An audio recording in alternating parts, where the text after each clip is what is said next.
We have Mark McGuire with us here today. Mark, I appreciate your time. So everybody can follow along and see what you and your team are up to. I'm going to send them over to your website. So head over to hfirecapital.com. And if you do a Google search, this stands for Hearthfirecapital.com.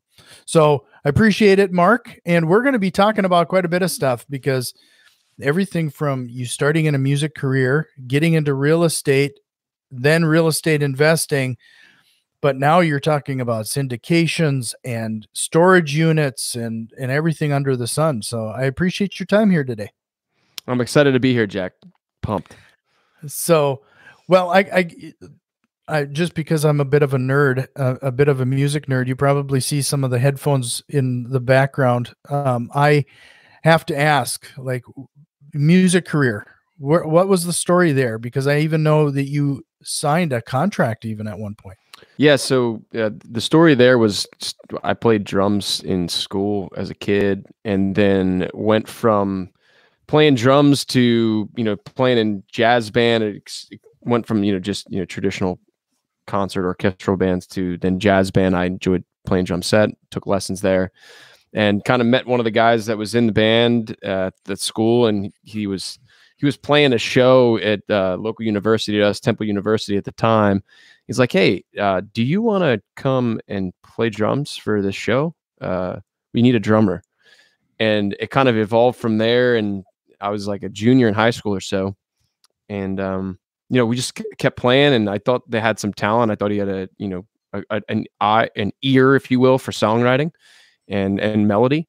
And, from there, we just kept playing, kept gigging, lost a lot of money, signed a lot of bad contracts, and got in with the wrong people, got in with some of the right people, and ended up getting a contract from RCA Records. Yeah, and then you said it was a bad contract, so one thing leads to another, and you try to find another career path. Yeah, it was one of those things where you start kind of tallying up the math, and when you really look into that, it was like, man, we have no rights, no power, no authority. We are owned. And, you look at so many of the artists today, Taylor Swift just re-recorded all of her hit albums because she now owns the masters, and the masters are actually where all of the money and the residuals are made. And as an artist, when you don't own the master, you pay the record label percentage of every stream and every single sale in perpetuity. So that's why, the music industry, most people don't have money, and they need the record label to front them. And it's kind of like venture capital. It was like the original tech investors, only they're investing in performing artists. Sure. Well, it's kind of like even today, a lot of us are tied to a 9-to-5 job, and we perceive it as security. And we think we see it as the easiest path to some sort of freedom. But in the end, we're kind of tied to the whims of that business and the economy. 100%. And I mean, and then that's what I kind of came to realize. It just, it wasn't the path for me. I mean, it was great. Learned a ton of lessons in just life and business. I mean, it was my first business I ever had ownership in, and I learned how to not do books, and I learned how to not do taxes, and I learned how to, not run a business, which was spend more than you earn, and then put more money in, and then spend all that money, and then don't keep good books. So tax season was hellish every single year. So it was great in terms of learning. I mean, it was difficult, but I don't take it back. I'm glad that it happened. Sure. Well, what are some of the lessons that you learned from that experience that you've been able to apply to the real estate world? Well, and one thing with respect to music, and honestly, you go back to school, right? You had teachers that would check on you to make sure you did your homework. Well, at a certain point in time, no one's checking on you to make sure you did your homework. Your performance will indicate if you did your homework. And when I was playing in the band, you either got up on stage and nailed your performance and you were tight and you played well, or you showed how much you did not practice, and everybody knew it. And not only did you get to know it and feel bad about it, but everybody else got to watch you, and you only got one reputation. So learned a lot about discipline and, just the work ethic that it takes to be truly successful. I mean, getting signed, whether you make it, so to speak, and you get a song on hit radio that actually gets you paid, just getting signed is, I mean, I don't know what the percentages are, but it's one in a lot. And it takes a very serious work ethic and a consistent work ethic. You can't just sprint and get that type of success. I mean, it's a, showing up on a daily, weekly basis for years. And that's how you reach the level that you need to get to in order to have that type of a career. So it was all about consistency. It was all about really understanding that you have to be 100% accountable for your success, and you have to be 100% accountable for, your outcomes, and you have to accept the good and the bad. Right. I would imagine that with that type of mentality, though, once you made the decision to get into real estate, you probably started to put in a equivalent amount of time or effort, and that just eventually led you to run ragged and have to build a team? Yeah. So it's interesting you're exactly right. I took the work ethic and the discipline and the business principles from that experience and just pivoted and just said, okay, I'm going to attack a new business vertical, which instead of it being music, it became real estate, and it was residential real estate sales at the time. And it was really strange when I got paid within like 4 months. It was like this really new thing where my bank account grew instead of shrunk. And it was a great concept. I was good with it. But it was not really doing anything different. Like, I approached it the exact same way. And a lot of people in the residential real estate sales world are impatient, or they don't know what work ethic and consistency looks like. So for me, all the pain, hardship, frustration, and the deferred gratification that I had, all of that when I pivoted that focus and those efforts in real estate, it was just like a rocket ship. It just took off. So at what point in your real estate journey did you decide that this wasn't working, and I can't put in this amount of hours, and I had to build a team? So I was about 2.5, maybe 3 years in, and I started to think to myself, I want to have something that, when I decide that I don't want to sell real estate anymore, I don't want to just close my doors and say, hey, yeah, I'm not doing it anymore. I wanted to have something that I could transition and that I could sell. That was the whole point of building the team, because, I wanted to build something that was worth something. It wasn't just me chasing commission dollars. And then every year on January 1st, I started over to chase commission dollars from zero again. And that was the point at which I wanted to build a business. And then it was like, okay, I need to hire certain people in certain roles, and you have to hire them in a certain order, because if you don't, you get out of balance. And that was about the time when I realized, wow, that there's systems and there's processes that you have to now define and then teach, because people can't read your mind. Well, so you started off being a realtor. At what point did you decide that maybe I should be buying some of these properties as rentals? Or I would imagine that's probably where you started, right? Like maybe single family home rentals? Yeah, single family was where I started. That's correct. Ironically, I bought before I actually sold any real estate. I was fortunate enough to, work some relationships in the private debt side. Also, when I was buying, where this was 2013, right? So everything was on sale. The overpriced properties were still a steal. So I was different in that I was the one buying it before I was selling it, because I saw the value in it. So for me, it was a really easy sale. I could speak to the value. It was real easy. And I put my money where my mouth was before I had any, I would say, upside on the back end with the sale. Does that make sense? Yep. No, it makes perfect sense. So as you're building the team, can you give, based on your experience now, what are some of those most important things that people probably need to really understand on how to hire the right people or add the right people to the team? So a couple of things. Number one, when you hire somebody, it's going to take about 6 months for them to really actually get to a place where they're useful to you. They talk about it in being 90 days. And, for an absolute rock star hire, that could be true. The challenges with rock stars is that if you don't have enough opportunity for them, they're going to leave you.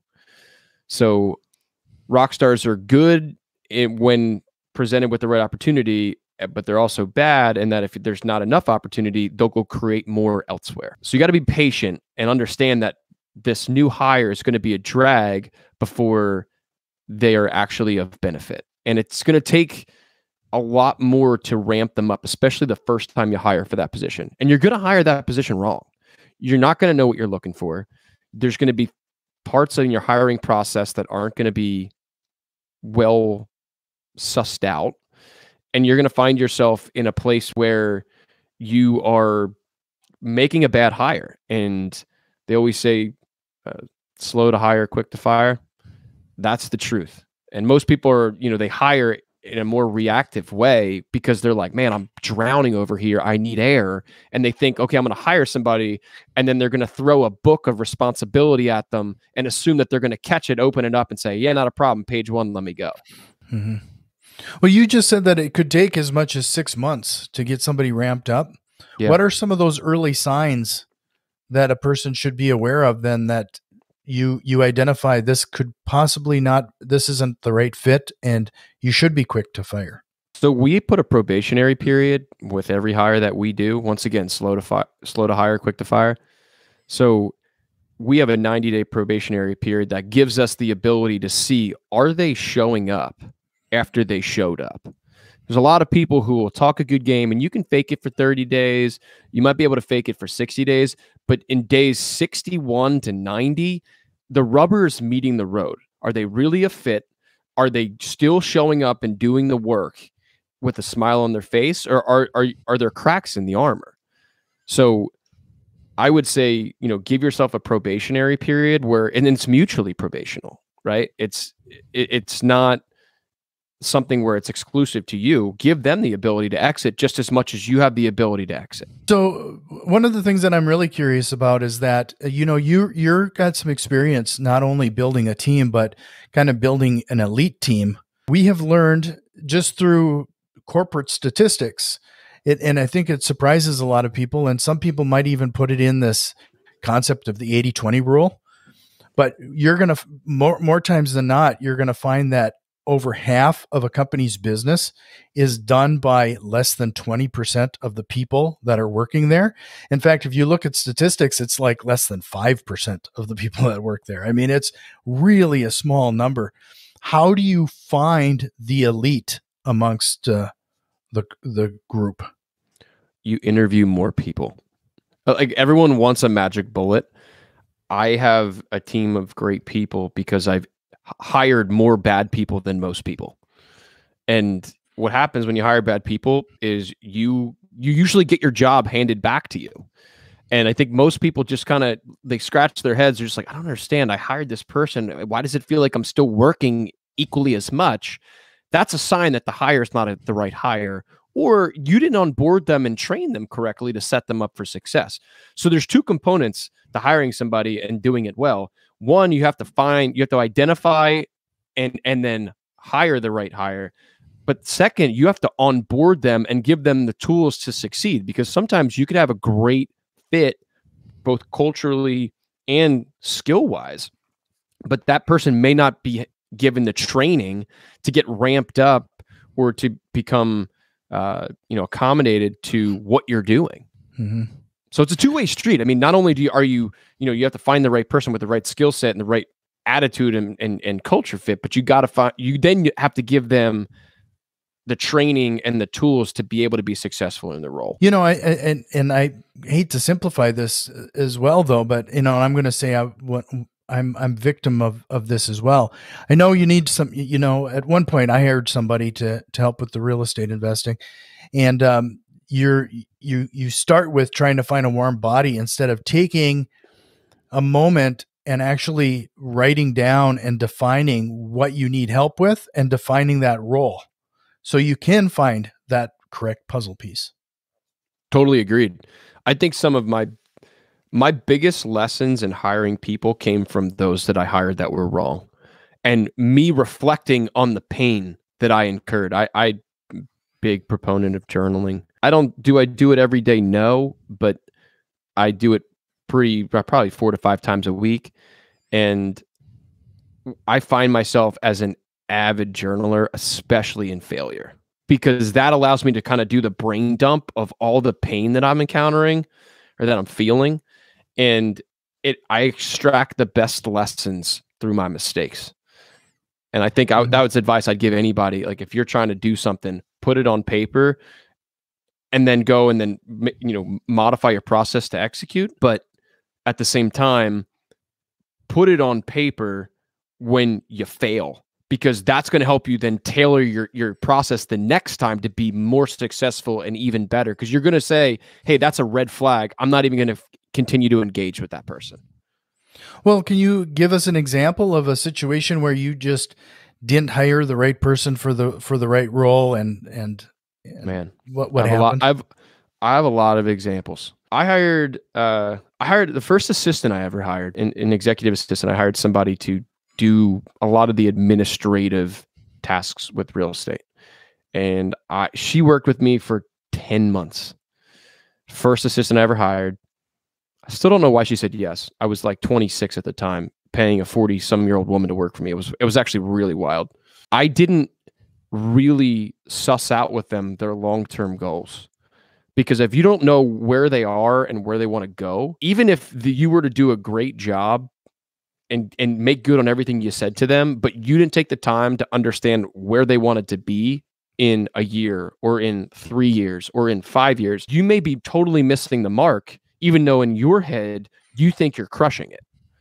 So one of the things I tell people is, really get clear on where your employees want to be in their lives. Understand their goals, and then figure out how you can get them there within your universe. Mm-hmm. Just to remind everybody, I want to have everybody head over to your website again, hfirecapital.com, in order to learn what Mark and his team are working on here next, which does bring me to my next question. You've had quite a few steps in your career, from the music industry to a realtor, single-family home investor, now into syndications. How have you handled, and what lessons have you learned as your career has progressed like this? So I've come to appreciate the value of time. When I first got started, you have no money. You don't have any, unless you're trading your time for money, you don't really have a whole lot of cash. So it was all just hustle and grit, and as many hours as you can work was as much money as you could earn. Mm-hmm.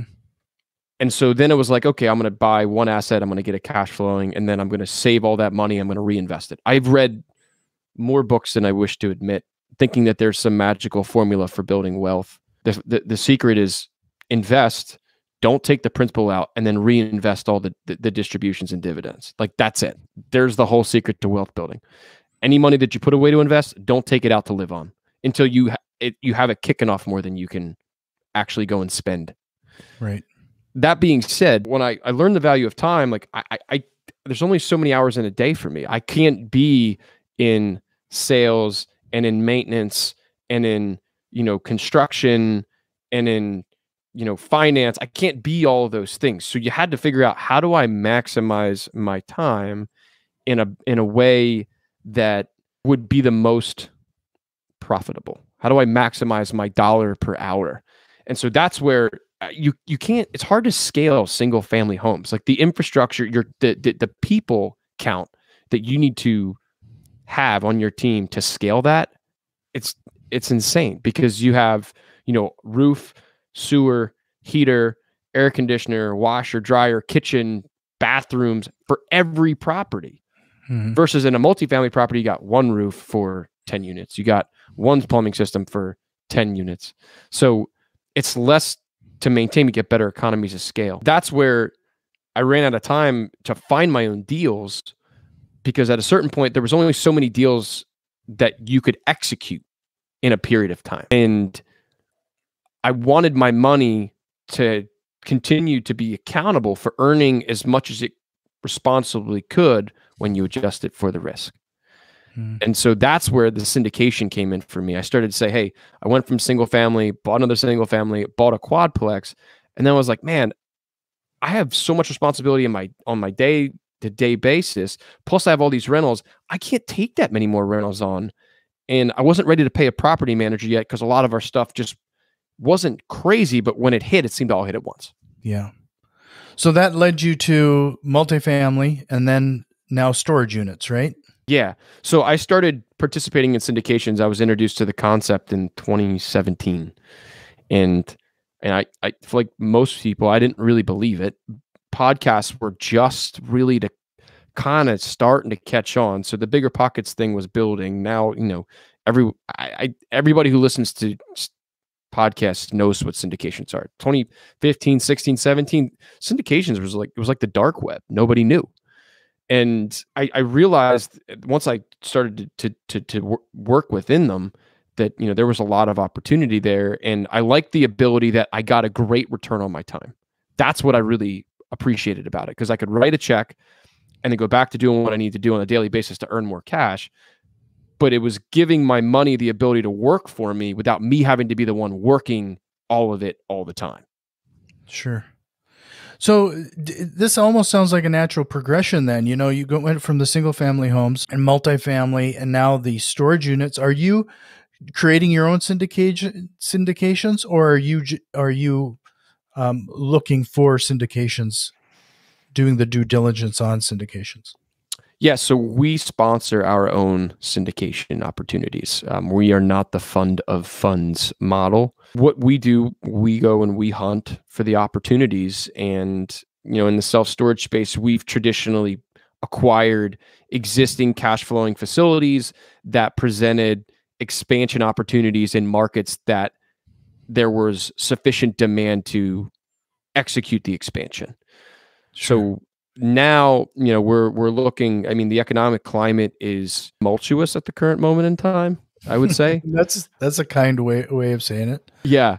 So, you got debt markets that are all over the place, and you got, the stock markets. I don't know how, what the heck it's at, but I know it's been hammered, and crypto's been hammered, and everyone thought that was the truth to the promised land. And so everything's in turmoil, but real estate, now there's a fundamental agreement on cap rates and where they currently sit, because when debt ticks up and costs more, usually cap rates expand alongside that, because as debt costs more, people can't afford to pay as much because you can't cover the debt unless you pay less and you borrow less. Mm-hmm. So right now, the challenge is trying to find opportunities where sellers are realistic. There's like a gap between expectations of sellers and the reality of the market dynamics, which is debt and pricing. Yeah.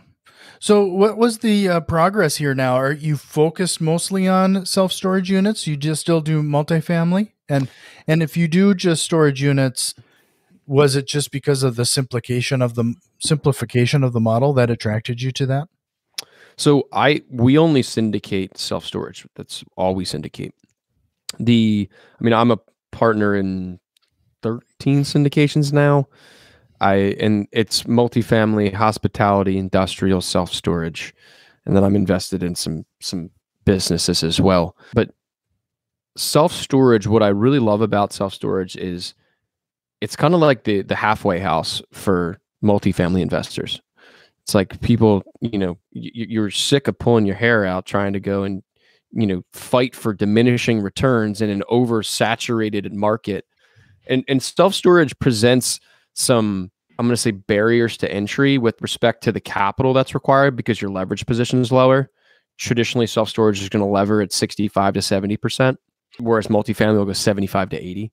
And your amortization is 25 years. So you have a lot more internal rate of return with self-storage than you do cash flow like you would in multifamily on a 30-year amortizing loan. There's also an operational barrier to entry with self-storage. And that operational barrier to entry is running the day-to-day operations, because you have a much larger tenant base paying you smaller sums of dollars. So there's more to track and manage in the beginning. But once you get it systematized with your revenue management program, and it starts to run itself, but there's a lot that you need to do to set it up for it to be able to run itself. So between that component, because you have real estate and a business, an operating business on the site, versus just having real estate and, you know, monthly payments that are locked in usually for year terms, it's more of an hands-on, boots on the ground business where it's more day to day. Does that make sense? Yeah, there's quite a bit more of a business aspect to this, and that probably explains why you also like to invest in actual businesses. Yeah. I mean, I enjoy business as a game of how do you drive more revenue and with less cost? Like that's the whole game of business. And then from there, what businesses pay the best multiples? And that's the one thing that, you know, when I was building my residential real estate team, I didn't know at the time. I was 26 when I started doing that. The concept of EBITDA, which is, you know, basically a multiple of the earnings of your business. You want to find a business that pays a high multiple on EBITDA. So when people talk about, and EBITDA is earnings before interest, taxes, deductions, and amortization. So that's and in real estate, EBITDA is the real estate equivalent is net operating income, or NOI. And when you're looking at businesses, it's like, how do you find what businesses will pay a 7 or a 10 times EBITDA instead of residential real estate sales team that's going to pay like 1? Because you could be a slave to that business that you're trying to build, but then when you go to exit it, it's not like you have some big exit. You're not paying a high multiple on earnings. So the only thing you can do is really juice your earnings. That's how you make that business worth more. You want to find a business that has a higher multiple that requires a lower earnings amount to cash out the value of your business. Sure. So, well, if you don't mind me asking, how are you sourcing the storage units you're syndicating? Yeah. So we have a multi-pronged approach. We have a couple of different partners. I mean, self-storage has traditionally been sourced by brokers, actually. One thing that I didn't realize coming from the multifamily space is how much of the inventory is controlled by a very select few of the brokerage groups. I mean, there's probably 5 or 6 brokerage groups that do almost all of the brokerage in the entire country. Versus multifamily, there's 5 or 6 in your township, let alone your county, let alone your, you know, region. Multifamily just has a lot more brokerage contacts because there's just more supply of that asset class than there is in self-storage. So brokerage has been the tried and true. You know, what we're also doing is off-market direct-to-seller outreach, and that has varying success rates depending upon the facility type and size, depending upon the complexity of the ownership group. Some may be open to it. Others will say, hey, I want to maximize sale volume and I'm only going out to market through a broker. Like, great that you want to offer me this, but I don't care. That being said, we also look at development. And that's, you know, one of the newer aspects of what we're up to now is looking at development, because right now the cost to acquire existing square footage is getting to the point where it doesn't make sense to buy. It's getting to the point where you're actually better to build than you are to buy, but then you got to change up where you're looking because you have to have certain market dynamics to support the rent per square foot needed to justify the construction. And I'm sure that has to do with the population in that area and how, do you find like certain parts of like a city are better than others? Yeah. So, you know, it really kind of comes down to a couple things. We always look at median income as one. I mean, we don't want to, in a traditional existing criteria, we'd be looking at median income of 55 to 60,000 minimum in an area where we're going to acquire. We also want certain traffic counts. Self-storage is very hyper local and it's a very convenience based service. So people may not rent from you as they drive past, but they see your facility. And then when the time comes, they're like, oh yeah, I drive past this all the time. I'll go there. There's very much, it occupies mind share. And good location is something that just with self-storage will withstand the test of time. So we'll look at certain traffic counts. We'll pursue, you know, we'd love to see traffic counts in the 12 to 15,000 minimum range. And then, you know, from a supply and demand perspective, and these are all existing, when you go and you start building new construction, you have to go and have higher rent per square foot. in the market that you're buying. So if you're going to be developing new construction, you're going to want 15 to 20,000 vehicles per day. The higher, the better. And then you're going to want, certain market rate per square foot. So on a market rate per square foot in development, you're going to want probably 16 per foot minimum. Mm-hmm. If you're in a market that only supports $12 a foot on your rent, your annualized rent, that's going to be tough to build at a price that makes any sense unless your land basis is, meaning the price you paid for your land, is super low. So, well, I only have a couple more questions for you here then. Like if have you seen changes or volatility around storage unit rents like we are with multifamily and yeah, storage has been on a tear, same way that multifamily has. And I think a lot of that's inflation driven, but I think a lot of that's also driven by the fact that there was so much movement, people getting out of major metros, chasing more affordable living costs in secondary and tertiary markets, that self-storage captures transition. And it doesn't matter whether it's transition because you're moving to a larger house, you're moving because somebody died, you're moving because somebody got divorced, or you're moving to a smaller house because you're losing your house. Self-storage doesn't care. It captures all of that. Sure. And do you focus on a certain part of the country? Yeah. So we focus in the mid-Atlantic and the Eastern Midwest. So Pennsylvania, Maryland, Virginia, Ohio, Indiana, Illinois, Michigan. More stable, predictable market. Yeah. I mean, we're not a big booming. So here's the thing. We're at the, I don't know. I don't have a crystal ball. It's definitely broken, but we're pretty darn close to the top of a market cycle, if you ask me. The areas that are most prone to booming and busting they're the coasts. The coasts are the boom and bust markets, and the center of the country tends to be more stable. You have more manufacturing, logistics types of jobs that are there and in demand in every market, but they're not sexy where you're making a ton of money. You just kind of keep going. Sure. Well, Mark, this has been a great conversation. I appreciate you joining me here today. Again, remind everybody, hfirecapital.com.